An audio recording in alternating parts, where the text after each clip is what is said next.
నమస్తే అండి. Welcome to our channel. నమస్తే సార్. నమస్తే అండి. 'పుష్ప' మూవీ ఎలా ఉంది? ప్రపంచమంతా ఎదురు చూసింది ఈ మూవీ కోసం. వచ్చేసింది ఫైనల్‌గా. ఇందులో ఉన్న ప్లస్‌లేంటి? మైనస్‌లేంటి? యాజ్ ఎ సినిమా ప్రేక్షకుడిగా, సినిమా ఇష్టపడే వ్యక్తిగా నేను కూడా ఎక్స్‌పెక్టేషన్స్ ఏమీ లేకుండానే వెళ్ళానండి. జనరల్‌గా నేను సినిమాని అలాగే చూస్తాను. ఓకే. ఏదో ఎక్స్‌పెక్టేషన్స్ పెట్టుకొని వెళ్తే ఏముండదు. బట్ సినిమా లాగే ఉంది. అంటే దాంట్లో Allu Arjun one man show అంతకన్నా ఏం లేదు. సుకుమార్ మార్క్ అసలు లేదు. ఫస్ట్ థింగ్ సుకుమార్ మార్క్ అనేది ఉంటది ప్రతి ఒక్క సినిమాలో. దీంట్లో ఏంటంటే స్టోరీ ఇప్పుడు అల్లు అర్జున్‌కి సీన్ బై సీన్ ఎలా చెప్తాడో, అదే సీన్ బై సీన్ కట్ చేయకుండా సినిమాలో దించేశాడు. ఎడిటింగ్ ఎక్కడ ఏది చేయలేదు. ఓవర్ స్ట్రెచ్డ్ సీన్స్ ఉన్నాయి. ఓకే. కొన్ని scenes. And as a said Allu Arjun యాక్టింగ్‌కి నచ్చేవాళ్ళు, అల్లు అర్జున్ ఫ్యాన్స్ కానీ, అల్లు అర్జున్ సినిమాలు చూసేవాళ్ళు గానీ, లేదా ఒక కొత్త సినిమా వచ్చింది థియేటర్‌లో మనం చూడాలి అనుకునే వాళ్ళు చూడొచ్చు. ఓకే. అంతకన్నా ఏం లేదు. కానీ ఏంటంటే ఓవర్ హైప్డ్ ఇచ్చేసారు కదా! 'పుష్ప 1' క్రేజ్ ఉండింది. 'Pushpa 1' is a good movie. Okay. చూడ్డానికి అరే! అసలేమవుతుంది 'పుష్ప 2'లో? షికావత్‌ని ఏం చేస్తారు? షికావత్‌ని బట్టలు మొత్తం ఇప్పి అదే కదా క్లైమాక్స్. వచ్చి పెళ్లి చేసుకుంటాడు. అమ్మాయిని పెళ్లి చేసుకోవడంతో ఎండ్ అవుతది. తర్వాత ఏమైంది అనే సీన్ ఇక్కడ కట్ చేస్తే స్టార్టింగే ఏదో ఒక హార్బర్‌లో జపాన్‌కొచ్చాను నేను. నా డబ్బులు నాకు కావాలి. ఆ డబ్బుల కోసం నా మాల్ కోసం వచ్చాను అని చెప్పి అక్కడ స్టార్ట్ అయిన సినిమా. వాడు చిన్నప్పుడు నుంచి కట్ అవుతుంది. అక్కడ ఒక ఫైట్ ఉంటుంది. ఆ ఫైట్‌తో గన్ కాలుస్తారు, పడిపోతారు. I don't want to tell the movie because జనాలు సినిమా చూసి ఎంటర్‌టైన్ అవ్వండి వీకెండ్. సాటర్‌డే, సండే సినిమా ఏదో కొత్త సినిమా రావాలి కాబట్టి. ఎందుకంటే 2-3 వీక్స్ నుంచి 'పుష్ప 2' కోసం ఏ సినిమాలు రిలీజ్ చేయలేదు. 'పుష్ప 2' కోసమే ఉన్నారు యాక్చువల్‌గా. సో, ఎక్స్‌పెక్టేషన్స్ పెట్టుకొని వెళ్తే మాత్రం మీరు 3:30 గంట సేపు అబ్బా! ఇంకా ఎప్పుడైపోతుంది అని చూస్తారు. ఎక్స్‌పెక్టేషన్స్ లేకుండా వెళ్ళండి.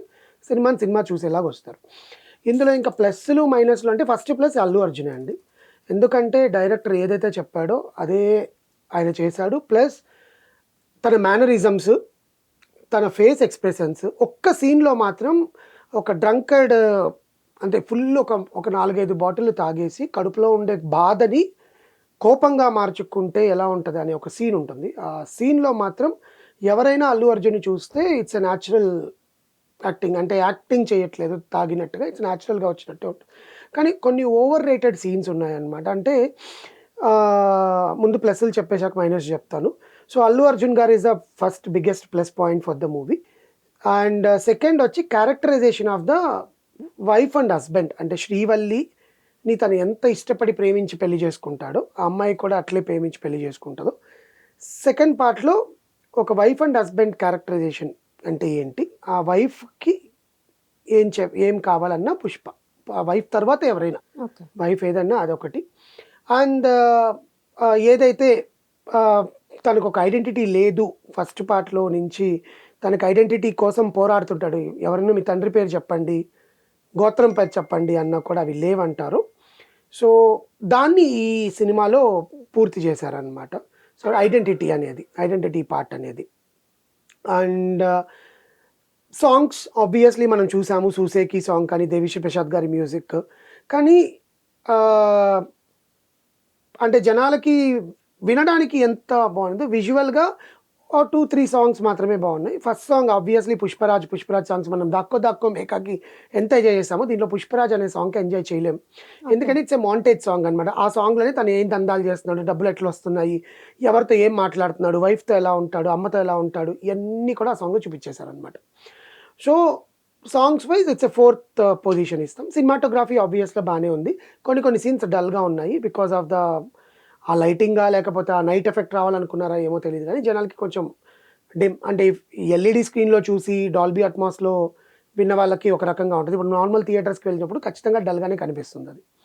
So, those are the plus points. Minus ఏంటంటే ఫస్ట్ స్క్రీన్ ప్లే. ప్రెడిక్ట్ చేసేస్తాం మనం నెక్స్ట్ సీన్ ఏమవుతది. ఓకే. వీడెందుకొచ్చాడు? ఈ విలన్ ఎందుకున్నాడిక్కడ? జగపతి బాబు అనే ఒక మంచి క్యారెక్టర్‌ని పెట్టారిక్కడ. జగపతి బాబుని 2 సీన్స్‌కే పెట్టారు. అంటే ఫస్ట్ ఒకసారి వస్తాడు, లాస్ట్ ఒకసారి వస్తాడు. ఇంక థర్డ్ పార్ట్‌లో ఏముంటదని నువ్వు ఎక్స్‌పెక్ట్ చేయాలంటే, నువ్వు జగపతి బాబు అసలు క్యారెక్టర్ ఎట్లా డిజైన్ చేయాలని ఆలోచించుకోవాలి. ఆల్రెడీ ఇప్పుడు చెప్పేదేంటంటే ఆల్రెడీ షూట్ అయిపోయింది థర్డ్ పార్ట్. పోస్ట్ ప్రొడక్షన్ వర్క్స్‌లో ఉన్నాయి. డబ్బింగ్ జరుగుతుంది అనేదో చెప్తున్నారు. But we have to wait and see. And ఒక విలన్ క్యారెక్టర్కి ఇచ్చే ఇంపార్టెంట్ మిగతా క్యారెక్టర్స్ కూడా ఇచ్చుంటే బాగుండేది అనిపించింది. అంటే ఇక్కడ ఫహాద్ ఫైసల్ విలన్నా, జగపతి బాబు విలన్నా, లేకపోతే బుచ్చిరెడ్డిగా యాక్ట్ చేసిన పొన్నప్ప, తారక్ పొన్నప్ప అనమాట. బుగ్గిరెడ్డి అనే ఒక క్యారెక్టర్ ఉంటుంది. తారక్ పొన్నప్ప కన్నడ యాక్టర్, అతను ఇంపార్టెంటా? ఇట్లా వీళ్ళకి ఇచ్చిన ఇంపార్టెన్స్ వేరే క్యారెక్టరైజేషన్స్కి ఇచ్చి ఉంటే జనాలకు ఒక అర్థం అనేది ఉంటుంది అనమాట. సెకండ్ ఏంటంటే, నువ్వు పుష్పరాజ్ లైఫ్ అనేది ఏంటి అనేది నువ్వు ఫస్ట్ పార్ట్లోనే చూపించేసావు. సెకండ్ పార్ట్లో వాడు అంత డబ్బు సంపాదించేశాక వాడికి ఉండే ఈగోయిజం పెరుగుతుంది. ఆ ఈగోయిజం వల్ల తనకు జరిగే నష్టాలు చూపించుకోవాలనుకున్నావు. దానివల్ల తన ఐడెంటిటీ తెచ్చుకోగలరా అనేది స్టోరీ. తన ఐడెంటిటీ తనకు వచ్చిందా అనేది సెకండ్ పార్ట్. ద రూల్ అంటే పుష్ప ద రూల్ అంటే rise. First part is rise అంటే తను ఎదిగాడు. తను రూల్ చేయాలనుకున్నాడు. ర్యాంపేజ్ అసలు ఏం జరుగుతుంది, విధ్వంసం జరుగుతుందా, ఇంకేం జరుగుతుందా థర్డ్ పార్ట్లో చూడాలి. సెకండ్ పార్ట్లో తన రూల్ ఏంటి, తను చెప్పిందే రూల్. అంటే చిత్తూరు జిల్లా మొత్తం ఆ సీఎం కానీ, పిఎం కానీ, సెంట్రల్ మినిస్టర్ కానీ, ఎవరైనా కానీ పుష్ప తర్వాతే.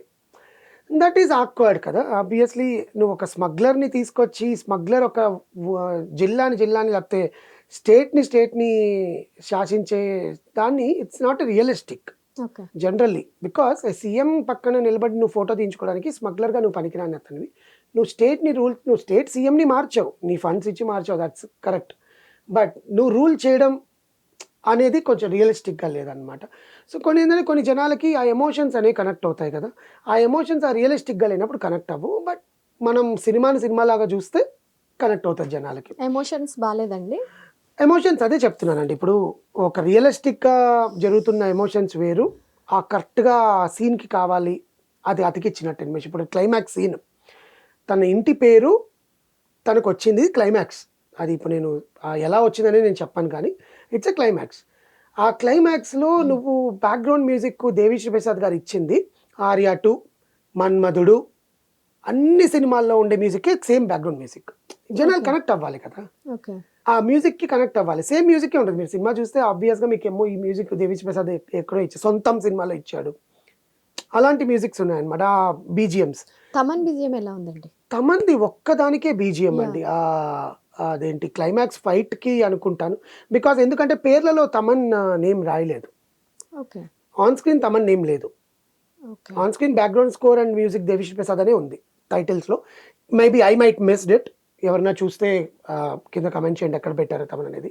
But the thing is like emotions, human emotions అనేవి వైఫ్ అండ్ హస్బెండ్కి ఉండే క్యారీ అయ్యే ఎమోషన్స్ అయితే అందరికీ కనెక్ట్ అవుతాయి. కానీ తన ఐడెంటిటీ తనకు వచ్చినప్పుడు ఉండే ఎమోషన్స్ జనాలు క్యారీ అవుట్ చేయలేరు, తీసుకోలేరు. అది ఎందుకంటే అది అతికిచ్చినట్టే ఉంది. బికాజ్ అప్పటికే సినిమా ఎండ్ అయిపోతుంది. అప్పటికే 3 గంటల 21 నిమిషం. లాస్ట్ 5 minutesలో ఎమోషన్స్ జనాలు 3 గంటల 20 నిమిషాలు కూర్చొని ఆ లాస్ట్ 5 minutes ఎట్లా తీసుకుంటారు?